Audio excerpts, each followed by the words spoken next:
Tranche de couple, avec Max et Guillaume, notre vie, notre monde. saison 2.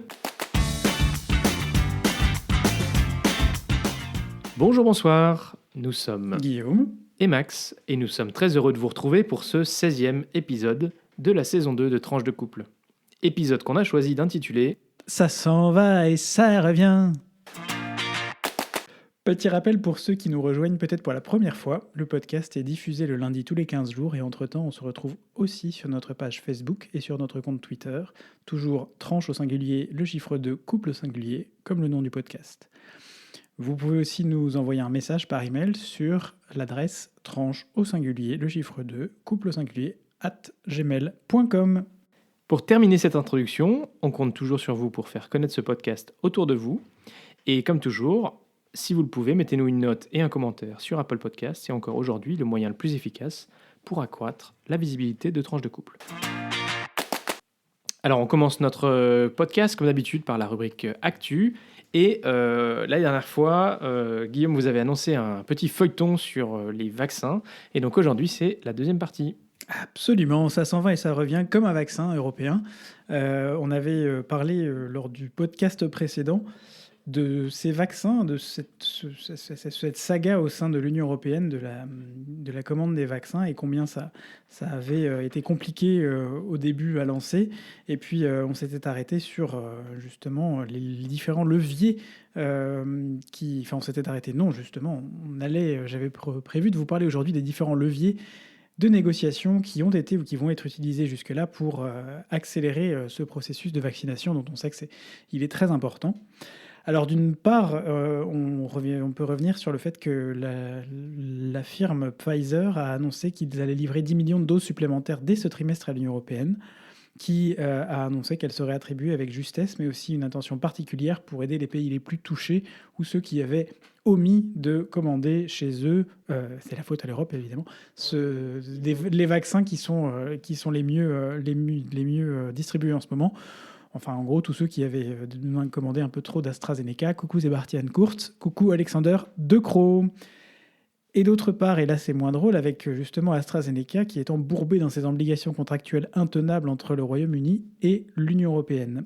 Alors là, il semble qu'il y ait des soucis dans le contrat de base qui a été passé entre l'Union européenne et AstraZeneca. Contrat, pour la petite histoire, qui n'a pas été passé avec la firme anglaise, mais avec la filiale suédoise d'AstraZeneca. Le contrat a été publié, largement flouté, évidemment, en février. Il y avait plus de parties, je crois, floutées. Je crois que Max, tu pourras confirmer que de parties vraiment lisibles. Hein.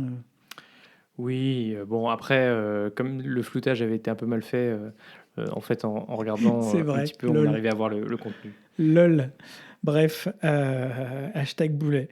Et donc, en février, début des hostilités et des annonces de report de livraison par la firme, des gros reports, on parlait de plusieurs centaines de milliers, voire plusieurs millions de doses à chaque fois.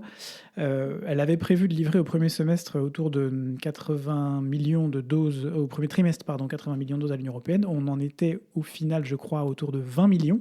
C'est vous dire si les engagements n'ont pas été tout à fait respectés. Et le problème, c'est que le contrat entre AstraZeneca et l'Union européenne est basé sur, je cite, les meilleurs efforts de la compagnie pour livrer l'Union européenne. C'est complètement flou. Ah, le fameux best effort. Best effort, c'est ça. C'est donc complètement fou et complètement flou. Ça n'aurait jamais dû exister dans un contrat de cette ampleur et de cette importance. On s'interroge un peu, je m'interroge un peu à titre personnel sur qui a négocié ce contrat et surtout quelle est l'expérience des juristes de la commission. Ouais, alors il faut quand même. Alors visiblement, la notion de best effort, c'est pas quelque chose qui a été inventé pour les contrats de vaccins. C'est déjà une notion qui existait auparavant. Je dis pas le contraire. Il faut aussi quand même se rendre compte qu'au moment où on négocie ces contrats, donc à l'été dernier, en fait, c'est déjà une prouesse que d'imaginer que des vaccins vont pouvoir voir le jour dans les 6 prochains mois. En gros, en 6 mois, on a réussi à avancer à une telle allure qu'on aurait potentiellement un vaccin qui puisse être disponible 1 an après le début de la pandémie. alors que c'était un virus qu'on connaissait pas, enfin, certes, peu variante et tout Absolument. ça. Non, mais je ne remets Donc, pas en cause l'ensemble du voilà, processus non, de mais disons création, de que conception il y de avait ces un petit peu vaccins qui est extraordinaire. il y avait un peu l'équilibre à trouver entre la nécessité d'essayer d'avoir une trajectoire et donc un certain nombre de volumes de vaccins qui soient donnés à l'Europe parce qu'on a conscience qu'on est dans un environnement mondialisé, et en même temps le fait que il peut y avoir des problèmes de production, il peut y avoir des problèmes. Donc voilà. Donc je pense que c'est ça la notion de best Pour effort. remettre dans le contexte aussi cette histoire d'AstraZeneca, c'est que l'Union européenne a exporté quand même au 26 mars 77 millions de doses à l'étranger, dont 21 millions, et là c'est là que ça blesse encore plus, au Royaume-Uni, qui produit lui-même des vaccins sur son territoire, sans que le Royaume-Uni n'ait exporté une seule dose vers l'Union européenne. Par contre, on a appris fortuitement cette semaine que 750 000 doses étaient parties vers l'Australie, probablement pour compenser celles qui avaient été les 200 000 doses qui avaient été saisies en Italie il y a quelques semaines, puisque voilà encore un levier. 200 000 200 000, oui. Ok. Oui, 200 000. C'était pas, il y avait pas. Je parle. Alors, il y a deux choses. Il y a quelques semaines, l'Italie a saisi 200 000 doses, était prête à l'export pour l'Australie. Et puis il y a encore eu autre chose, c'est-à-dire que la Commission européenne a ordonné une expertise, une inspection des différents sites d'AstraZeneca. C'était autre chose, Maxime, effectivement. Et là, c'était 30 millions de doses, en fait. On a découvert 30 millions de doses fortuitement cachées dans un entrepôt. Alors, je n'ai pas vraiment suivi ce qui s'était passé après, mais enfin, peu importe, c'est pas la question. Je crois qu'ils ont été redistribués finalement au sein de l'Union européenne. Au sein de l'Union européenne ou via le programme COVAX, qui est le programme d'envoi de vaccins vers des pays en développement. Et donc, pour revenir sur le levier qui a été mis en place suite à ces...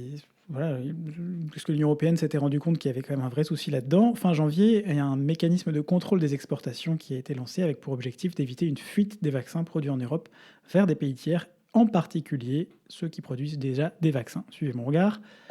Le mécanisme a été d'ailleurs renforcé fin mars, puisqu'il inclut désormais les principes de réciprocité, c'est-à-dire qu'une exportation de vaccins pourra être refusée si le pays destinataire interdit ou limite ses propres exportations vers l'Union européenne, de facto ou de jure. Et puis, un principe de proportionnalité qui permet, elle, de bloquer une exportation vers des pays qui ont des taux de vaccination plus élevés qu'en Europe. Alors, on a parlé de l'Angleterre qui a plutôt une interdiction d'importation de fait. On pourrait parler des États-Unis, même si pour remettre on a appris ça cette semaine aussi grâce à des amis aux États-Unis. Il y a un autre problème pour l'exportation de vaccins aux États-Unis. Il y a une première chose qui est qu'effectivement, ils ont pour l'instant en place un mécanisme qui empêche les exportations. Mais il faut savoir que dans les contrats qu'ils ont signés avec les firmes pharmaceutiques, si des vaccins payés par les États-Unis et produits sur leur sol payés par les États-Unis, en tout cas produits sur leur sol à destination des États-Unis, sont finalement redirigés vers un autre pays, par exemple l'Union européenne, et les États-Unis, en tant que pays, restent responsables si jamais certains lots sont défectueux. Donc, ils ne veulent pas non plus prendre de responsabilité. Rappelons quand même, pour terminer cette actu, qu'à ce jour, l'Union européenne a commandé au nom des États membres près de 2,5 milliards de doses de vaccins de première génération, dont 600 millions à Pfizer seul, de quoi vacciner théoriquement avec cette seule commande des 2 tiers de la population, et que cette semaine, l'Union européenne a annoncé qu'elle était en négociation avec différentes sociétés pour commander 1,8 milliard de doses de vaccins dits de deuxième génération, qui devraient être plus efficaces en termes de vis-à-vis des variants qui ne manqueront pas d'arriver si le virus continue à circuler. Donc en gros, il y aura ce qu'il faut. La question, c'est savoir quand est-ce que ça va arriver. C'est une question de timing. Il va falloir faire preuve de patience. Voilà. Et la production d'un vaccin, ça prend du temps et c'est complexe. Ça demande beaucoup de composants. Voilà, c'est quand même pas... Tout n'est pas si simple, voilà. Effectivement. C'est pas un on ne peut pas juste dire qu'on arrête toutes les exportations vers le Royaume-Uni parce que le Royaume-Uni pourrait, je crois qu'on en a parlé la dernière fois, mais tout à fait arrêter l'exportation de certaines parties du vaccin qui sont faites chez eux. Et là, enfin bref, rentrer dans une guerre commerciale, c'est d'intérêt de personne.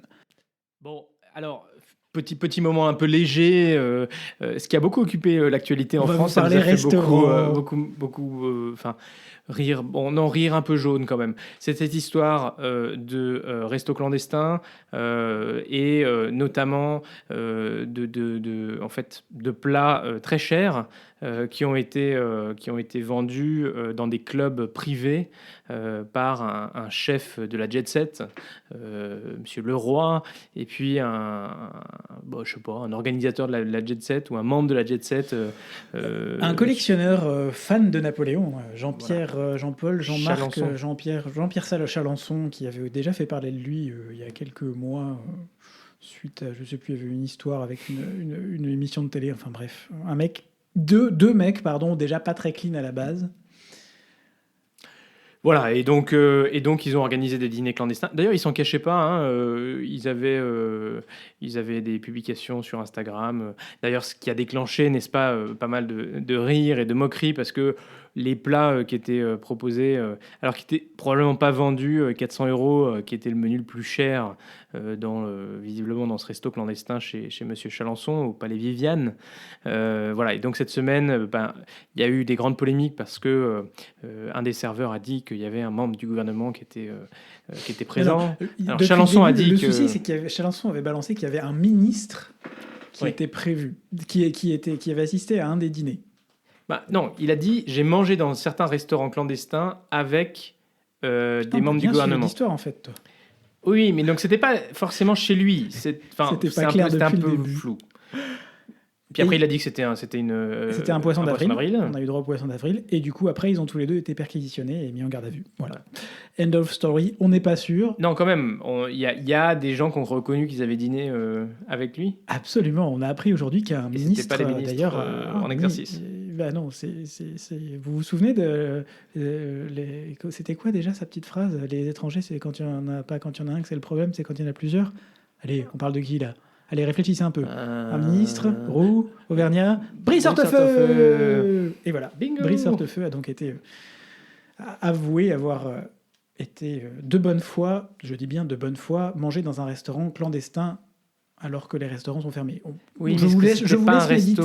C'était un club privé. Tout ça. Je vous laisse méditer le concept de bonne foi, restaurant et fermeture. Voilà. Bon, on notera quand même que Philippe Etchebest, qui, vous le savez, était très vocal sur la fermeture des restaurants depuis le début de cette crise, a pété un câble en disant que c'était scandaleux. Mais je pense que Philippe Etchebest a raison d'être très vocal, y compris sur ce genre de sujet. Ça prouve aussi qu'il y a un sens quand même, voilà. J'apprécie la façon dont il traite les choses. Deuxième sujet, Union européenne, ça c'est pour faire plaisir à belle maman, hein, Max. Oui, alors en faisant le tour de l'actualité de cette semaine... maman, si tu nous entends. Voilà, c'était ma belle-maman et sa maman. Hein. Il nous a semblé qu'on ne pouvait pas faire l'impasse sur ce qui a été appelé le Sofagate. Alors bon, pour commencer, je vais peut-être vous resituer la scène. Vous le savez, la relation entre l'Union européenne et la Turquie n'est pas simple. Quel euphémisme. C'était le bordel ces derniers mois. Encore plus ces derniers mois, effectivement, où il y a eu de sérieuses tensions entre certains États membres et la Turquie, notamment autour de Chypre. En début d'année... Et autour de la Grèce et de la prospection turque en Méditerranée, on vous en avait parlé dans un épisode précédent. Exactement. Donc en début d'année, le président turc Recep Erdogan s'était déclaré favorable à une certaine relance, un renouveau de la relation avec l'Union européenne. Et lors du dernier Conseil européen, les chefs d'État et de gouvernement de l'Union européenne ont validé cette nouvelle approche pour essayer de relancer la coopération, mais sous conditions. Et donc c'était l'objet du déplacement du président du Conseil européen, Charles Michel, et de la présidente de la Commission européenne, Ursula von der Leyen, le 6 avril dernier à Ankara. Alors c'est un type d'échange qui est assez traditionnel entre les représentants des États membres de l'Union européenne et celui de l'exécutif avec le président d'un pays tiers. Alors la scène, vous l'avez peut-être vue sur Internet, c'est vraiment celle-ci qui est au cœur du Sofagate. C'est que globalement, à l'endroit où ils devaient discuter, au lieu d'avoir un fauteuil pour chacun des deux représentants de l'Union européenne, à égalité avec le président turc, en fait, il n'y avait qu'un seul fauteuil. Et donc, le second représentant de l'Union européenne devait s'installer sur le canapé. Alors, en fait, Charles Michel s'installe dans cette séquence, l'air de rien, sur le fauteuil. En plus, Charles Michel, il fait très bien l'air de rien avec son petit air un peu dans la lune. Ça lui va super bien, cette description. Et il laisse Ursula von der Leyen debout, avec un espèce de... elle est un peu interloquée, s'interrogeant sur la manière dont elle est traitée. Alors, autant dire tout de suite, il y a plusieurs niveaux de lecture de cet incident. Alors, d'abord, il y a un niveau de lecture protocolaire. Alors, oui, mais vous le savez, ces rencontres diplomatiques sont régulées par un protocole très très strict qui permet justement de savoir si tel président, tel roi, tel premier ministre doit s'asseoir avant ou après tel autre. Alors vous le savez aussi, l'Union européenne, elle a plusieurs têtes, c'est un peu un casse-tête. Il y a des présidents des 3 institutions, que sont le Conseil, la Commission et le Parlement. Et puis en matière de politique étrangère, l'Union européenne dispose aussi d'un haut représentant qui est tenu par Joseph Borrell. Donc il y a un ordre protocolaire qui a été prédéfini pour les interactions internationales, qui définit l'ordre suivant. D'abord le président du Conseil européen, ensuite le président de la Commission et enfin le haut représentant pour la politique étrangère de sécurité. Alors d'un point de vue protocolaire, ça veut dire qu'on doit les placer dans cet ordre-là. Et si on se retrouve dans une situation où il n'y a qu'un représentant principal, alors la préséance est donnée au président du Conseil. Alors de ce point de vue, vous me direz, tout est clair, pas de raison de polémiquer. Oui, mais enfin, c'est un peu facile. Hein. Enfin, je veux dire, c'est pas comme s'ils n'avaient pas des services de protocole chacun qui probablement se parlent ou pas entre eux et tout ça pour faire en sorte que ce genre d'incident n'arrive pas. Effectivement, ils ont des services de protocole. Et puis d'ailleurs, c'était quand même une visite qui était assez prévue. Et c'est bien le deuxième niveau de lecture. C'était pas n'importe quelle visite, parce que c'était une visite des 2 responsables européens pour rencontrer Erdogan. C'était pas une visite où c'était Charles Michel et puis Charles Michel avait amené son conseiller. Et notamment parce que certains sujets relèvent de la Commission européenne qui a une responsabilité déléguée sur un certain nombre de sujets, notamment lorsqu'il s'agit de questions commerciales ou douanières. Du coup, de ce point de vue-là, il n'y avait aucune raison de reléguer la présidente de la Commission européenne à un rang inférieur, et on pouvait simplement donner un siège additionnel à Madame von der Leyen. En termes de protocole, Charles Michel aurait pris la parole en premier, et puis Madame von der Leyen en deuxième. Voilà, du coup, c'était assez simple. D'ailleurs, lors de la dernière rencontre de ce type en Turquie, c'est comme ça que ça s'était passé. Oui, mais encore, c'est là qu'intervient le 3e niveau de lecture. Eh oui. Maman, c'est là qu'il faut que tu écoutes. Madame von der Leyen est une femme. Et la Turquie et le président Erdogan, notamment, ont une vision de la femme en infériorité de l'homme. Oui, en 2021... Et ça s'applique aussi lors de visites diplomatiques, visiblement.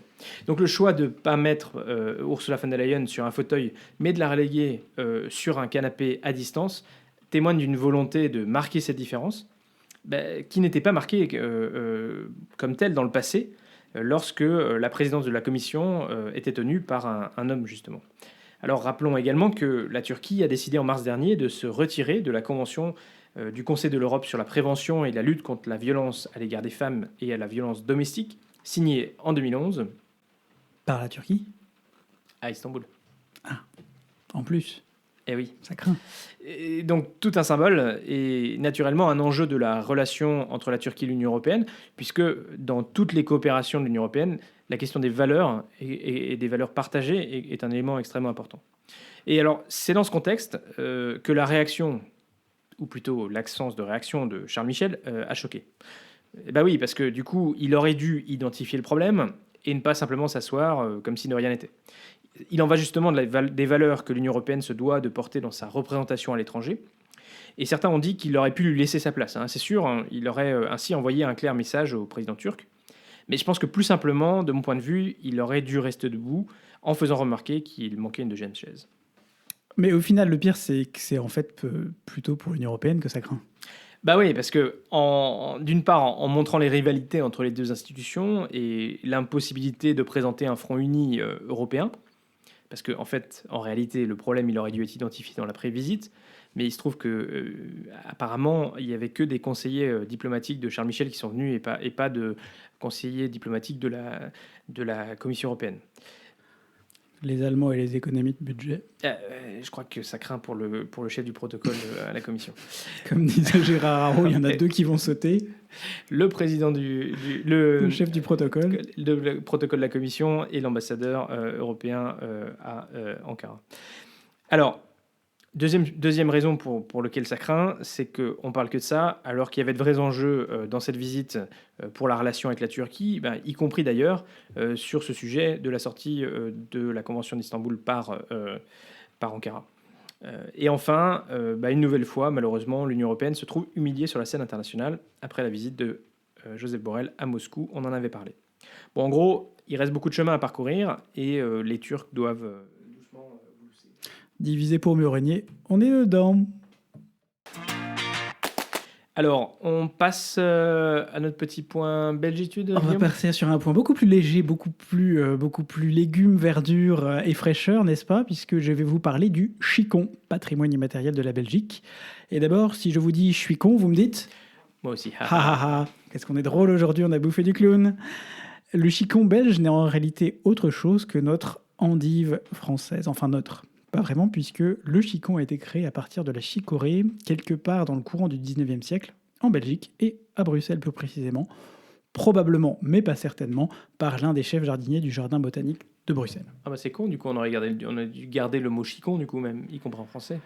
Ouais, alors j'ai pas étudié pourquoi les mots ont changé, hein, c'était la linguistique et ses mystères, mais la culture s'est donc développée dans Bruxelles, puis face à l'urbanisation dans sa périphérie, et enfin un peu partout en Belgique, et dans le nord de la France, où elle a pris le nom d'endive.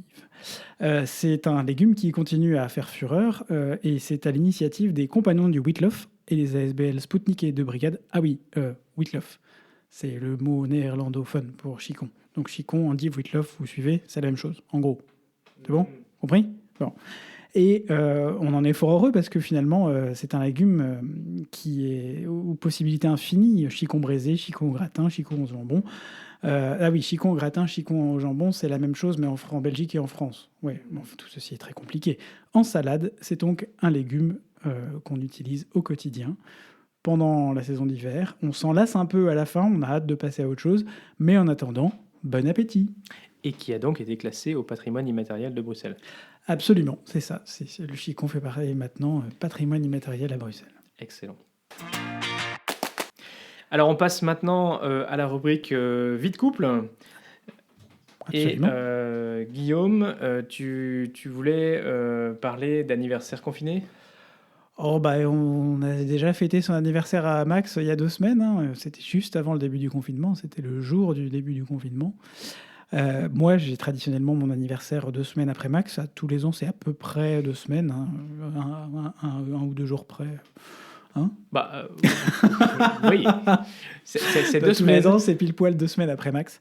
Et j'ai eu droit à un deuxième anniversaire confiné. Alors, je suis évidemment ravi. Hein, c'est super chouette de pouvoir passer, de fêter ça avec Max. Après, on finit quand même un peu par se lasser et on se dit que c'est un peu injuste quand même, et on espère que tout le monde aura droit à un anniversaire confiné un jour à l'autre, parce que je rappelle quand même que ceux qui sont nés en juin, juillet, août ou septembre n'ont toujours pas eu un seul anniversaire confiné, et je suis quand même très jaloux là-dessus. Ouais, on espère quand même que d'abord... On reconfinera que ceux qui sont nés en juin, juillet, août et septembre. On reconfinera pas cet été, et puis qu'on confinera pas non plus en octobre, novembre, décembre, pour que ceux qui n'ont eu qu'un seul anniversaire confiné en aient pas un deuxième. Donc en gros, on se fait avoir, globalement. Globalement, c'est ça. Mais bon, on passe quand même des bons moments. C'est assez chouette. On a encore fait une chouette commande de restaurant hier. Dans un autre restaurant, on a fait des infidélités à notre 65 degrés. Si vous nous entendez, on vous aime toujours beaucoup. Hein, on revient vers vous très vite. Et voilà, on profite. Nous, on reprend ce troisième confinement avec beaucoup de philosophie, j'ai envie de dire. Une certaine lassitude, mais l'espoir, la lumière au bout du tunnel. On a hâte de se faire piquer. Voilà, on va pas se mentir. Je crois qu'on en est tous là. Tu veux prendre une dose, quoi. On veut prendre une dose, c'est ça. Pardon, excusez-nous, mais il y a beaucoup de jeux de mots autour de cette formulation. Voilà, on vous parlera de ce super outil dans le prochain podcast. Hein, Vite Tracker, vite ma dose. Vous nous le rappelez si on oublie, mais on vous en parle dans le prochain podcast. Bref, voilà, on attend notre petite picouse avec beaucoup. Je crois que j'ai jamais attendu de me faire piquer avec autant d'impatience de toute ma vie. Voilà. Et puis pendant ce temps-là, on continue à faire nos petites balades. On en a un petit peu marre du tour de chez nous quand même. On maîtrise bien. Il y a plusieurs circuits, mais ça revient un peu toujours rapidement quand même à la même chose. Puis vu le temps qu'il fait en ce moment, on va pas sortir en vélo. Hein. Je sais pas si vous entendez. Ah non, en fait, on l'entend pas. Mais on est sous les Velux, et donc s'il avait plu, vous auriez entendu le doux chant de la pluie sur les Velux. Peut-être qu'au début du podcast, ils l'auront entendu. Voilà, on continue à jouer à Fortnite. On a atteint quasiment le niveau 50, donc c'est pas mal. Ouais, ça change. La saison précédente, on avait 30 niveaux d'écart. Maintenant, on est à peu près au même niveau. Guillaume est devant moi. Voilà. Et puis, on s'est dit qu'on allait on allait vous parler d'un sujet aussi qui nous occupe un petit peu. On ne sait pas si on l'a déjà mentionné, mais on a décidé que notre prochaine voiture sera une voiture électrique. C'est un grand pas. Et du coup, même si c'est pas pour tout de suite, c'est un sujet qui occupe un petit peu nos conversations. Et aussi pas mal de temps pour se renseigner, notamment quand on est un peu geek, comme Max. Eh oui. Alors, lorsqu'on dit à notre entourage qu'on veut passer à une voiture électrique, on voit qu'ils sont quand même généralement un peu surpris et qu'il y a quand même pas mal d'a priori qui restent. Hein. Fiabilité, autonomie, pollution même. On va pas en faire un grand sujet parce que sinon on pourrait y passer un podcast entier. Hein, mais, non, d'autant qu'en plus, notamment sur le sujet de la pollution qu'engendrerait la voiture électrique à cause de la batterie, qui serait plus polluante qu'une voiture thermique, on en a déjà parlé et on vous encourage à regarder le documentaire super bien foutu dont on avait parlé, Contresens. Et puis un épisode très bien fait sur YouTube de POA, une chaîne que j'aime beaucoup qui s'appelle qui est les petits observateurs automobiles, sur l'analyse du cycle de vie dans l'automobile. Alors, ceci étant évacué, le sujet principal de la voiture électrique, c'est la peur de tomber en panne, surtout quand on fait des grands trajets. Alors du coup, on vous propose de se focaliser un petit peu là-dessus aujourd'hui. L'autonomie, c'est bien sûr un sujet sur lequel on a réfléchi, parce que vous le savez, on habite en Belgique, on fait régulièrement des trajets en France, notamment pour aller en région Rhône-Alpes où se trouvent nos familles. Donc du coup, c'est quand même un trajet de 700 à 800 km qu'on va faire régulièrement, sans oublier des petits détours par le sud de la France ou par l'Aveyron. Alors, en fait, aujourd'hui, faire de longs trajets en voiture électrique, c'est plus vraiment un sujet. Parce qu'il existe des différents réseaux de bornes de recharge à haute intensité, donc en courant continu, qui permettent de récupérer en réalité une autonomie suffisante de manière assez rapide pour faire son trajet. Alors du coup, il faut savoir que c'est très différent de quand on conduit une voiture thermique avec de l'essence, parce que la batterie, plus elle est vide, plus elle se recharge, elle récupère une grande quantité d'énergie et donc de kilomètres. Du coup, il vaut mieux privilégier des sessions de recharge où on arrive avec une batterie quasiment à vide et où on recharge seulement jusqu'à 80%, que de rester connecté jusqu'à 100%, parce que la partie pour récupérer entre 80 et 100%, en fait, on va quasiment attendre autant de temps qu'on a attendu entre 0 et 80. Donc c'est pour ça qu'en général, on fait plusieurs courts arrêts qui correspondent en réalité à vos pauses pipi, changement de conducteur, et puis peut-être si vous arrêtez pour déjeuner, vous pouvez faire une pause un peu plus longue. Changement de couche, voilà. Pour les enfants. Alors pour vous donner une idée, en 5 minutes, on peut retrouver quasiment 120 km d'autonomie, ce qui est quand même pas rien. Alors bien sûr, tout dépend aussi de la vitesse de recharge de votre véhicule et puis des bornes de chargement. Et du coup, t'as pas un petit truc là pour permettre à nos chers auditeurs de simuler un trajet en voiture? Parce que je crois que c'est un des trucs qui cartonne aussi avec eux. Eh bien oui, alors en fait, effectivement, vous pouvez regarder sur le site ebetterrouteplanner.com. On vous mettra le lien dans le lien de ce podcast peut-être, et puis sur les réseaux. C'est super fiable et ça vous permet en gros de simuler votre trajet. Et globalement, nous, on se rend compte qu'on aura à peu près entre une demi-heure et 1 heure de plus sur le trajet. Mais comme on s'arrête déjà, en fait, on va pas tellement avoir plus de temps de trajet. On va peut-être avoir une demi-heure de plus, mais on s'arrête déjà quand même. Faudrait qu'on demande à Thésée du coup et aux fournisseurs de champagne qu'ils installent une borne de recharge électrique chez eux, parce que ça, c'est des arrêts qu'on fait régulièrement quand même. Le champagne, on l'a fait champagne une fois. ou le vin, hein, ça marche aussi pour les Côtes du Rhône ou la Bourgogne, hein, je veux dire. Non, mais c'est peut-être il faut peut-être qu'on les contacte. Hein. Pas faux. Alors les longs trajets c'est une chose, mais en fait c'est seulement, en fait, disons on le fait pas tout le temps. Hein. Le quotidien c'est plutôt des petits trajets, et du coup là on n'a pas besoin de recharger à haute intensité. Parce que l'idée c'est qu'on peut recharger sur des prises où on reste connecté plus longtemps, que ce soit la nuit ou en journée, par exemple au boulot. Alors on peut effectivement recharger chez soi sur une prise traditionnelle qui est prévue pour, c'est-à-dire qu'en général on les renforce un petit peu avec un disjoncteur par exemple, ou une prise bleue, les prises camping-car. Certains choisissent aussi d'installer une borne de recharge.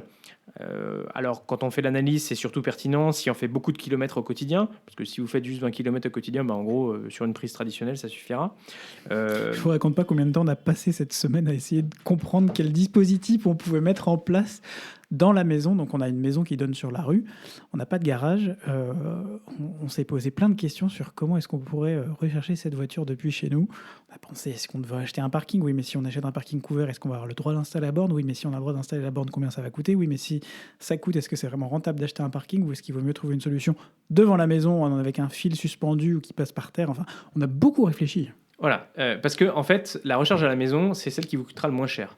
Parce que globalement, nous on regarde, on a un coût de 5 centimes au kilowattheure, donc c'est vraiment pas très cher. Mais bon, il y a aussi des solutions, notamment de plus en plus de villes et de régions mettent en place des réseaux de recharge, pas à haute intensité, hein, mais plutôt classique, de recharge moyenne ou basse intensité, sur la voie publique.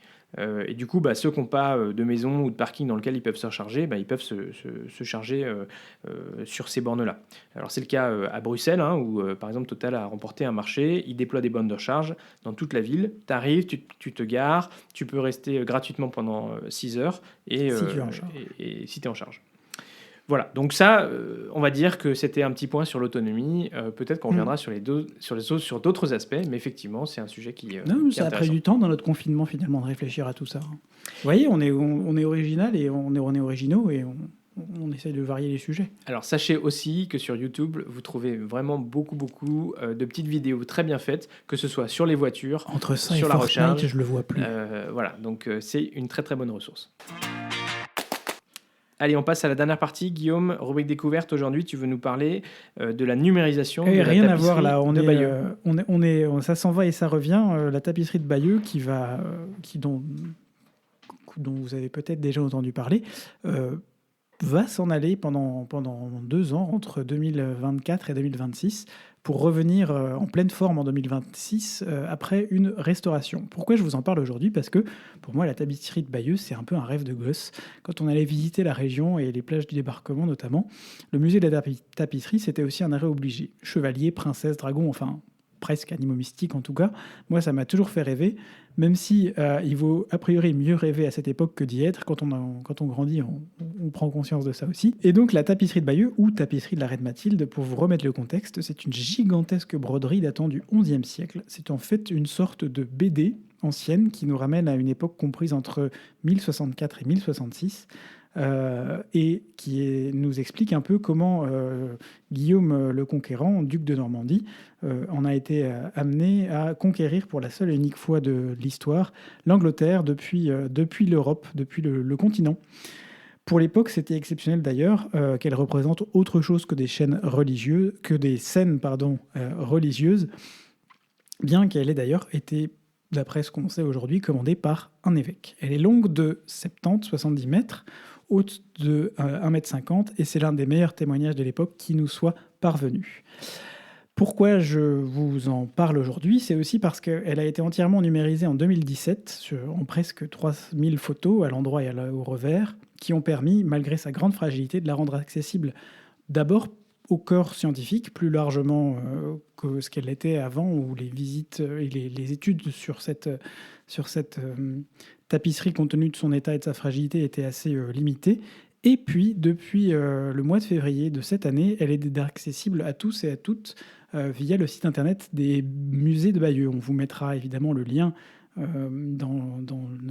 sur les réseaux sociaux pour aller justement observer ce joyau. Alors, certains internautes n'ont d'ailleurs pas manqué de relever l'un ou l'autre détail cocasse, hein, des personnages complètement nus. On vous en dira plus sur Twitter. Magnifique. Bon, ben voilà, c'est déjà la fin de cet épisode. Ben, ça s'en va et ça revient. Et dans 2 semaines. Si cet épisode vous a plu, ben, n'hésitez pas à le partager sur vos réseaux sociaux.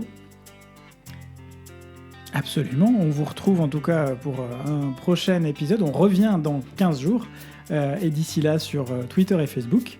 Gros bisous, continuez à sortir masqué et à très vite pour de nouvelles tranches vitaminées.